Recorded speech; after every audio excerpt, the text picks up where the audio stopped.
Hello and welcome back to That Intel Guy, where we break down the latest developments in the Russian-Ukrainian war. This past week, from August 27th to September 2nd, saw some of the heaviest strikes of the year, a slow but grinding advance on multiple fronts, and a wave of political maneuvering from Moscow. So let's get into some battlefield updates. The fiercest fighting this week continued in Donetsk Oblast, especially near Pokrovsk and Dobrylia. Russia has been trying to push through this area for months. The goal is to break through Ukrainians' defensive belt and envelop key towns. To do this, Moscow redeployed some of its most elite units, naval infantry and airborne troops, from Sumy and Kherson to reinforce the Donetsk front. That's a sign the Kremlin is prioritizing Donetsk as the main focus of its expected fall offensive. But despite these reinforcements, progress has been minimal. Russian troops are relying heavily on infiltration tactics, sending small groups of 5 or so soldiers to slip behind Ukrainian lines and then attack simultaneously from multiple directions. It's a strategy they used earlier in August. The issue? These gains are temporary. Ukrainian counterattacks often push them back before they can dig in. Further north, near Kupiansk and Lyman, Russia claimed significant advances. A general even boasted that Russia has seized half of Kupiansk and multiple settlements, but independent assessments say otherwise. In reality, Russian forces control only 6% of Kupiansk, and many of the villages in the area listed remain contested. The exaggeration is part of Moscow's information war, but we'll get onto that later. Ukraine managed some limited counterattacks near Novorossiya, while Russia pressed forward and around Toretsk. Neither side made a decisive breakthrough, but both are bleeding heavily for relatively small patches of ground. Ukrainian officials reported that Russia had lost close to 210,000 troops in just Kyiv, Luhansk and Donetsk Oblasts since January. That's an unsustainable pace for such slow gains.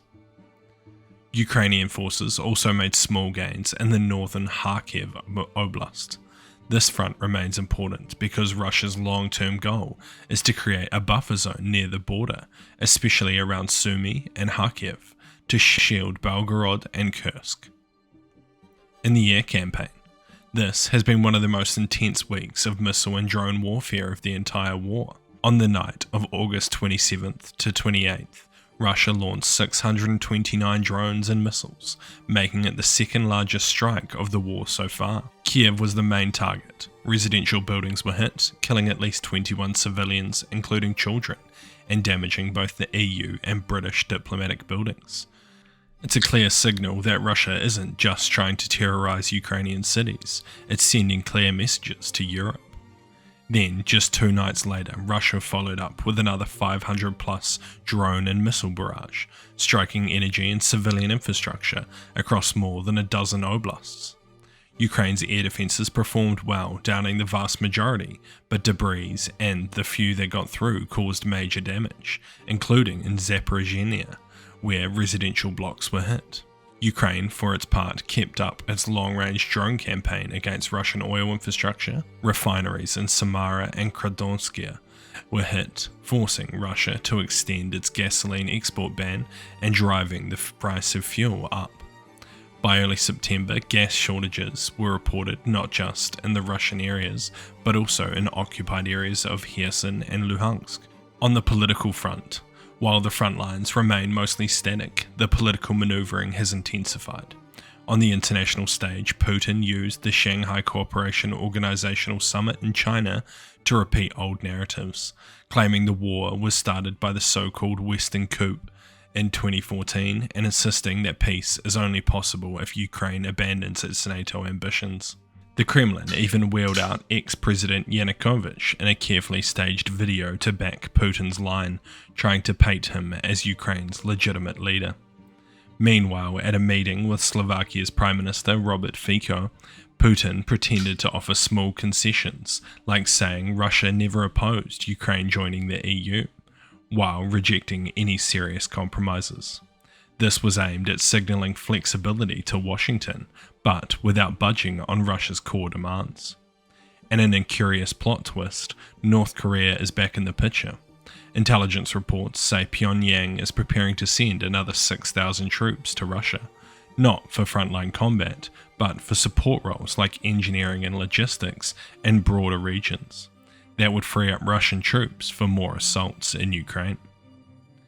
Lastly, in the information war, perhaps the most telling trend of this week wasn't on the battlefield, but in the numbers game.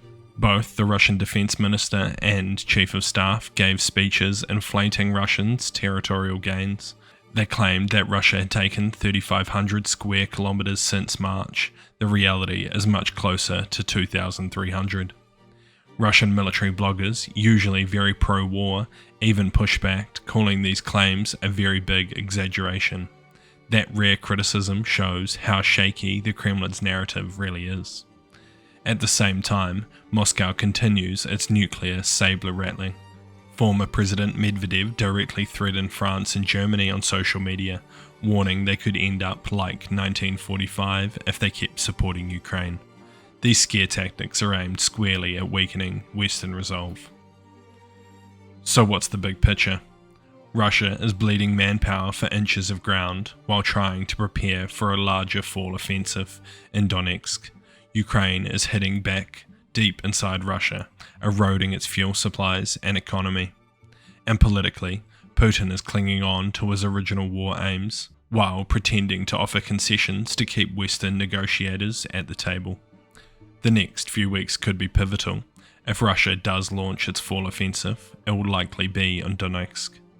The question is whether they have enough troops, equipment and morale left to make it count. That's it for this week's breakdown. If you found it useful, make sure to like, share and subscribe, and stay tuned for our next video. See you!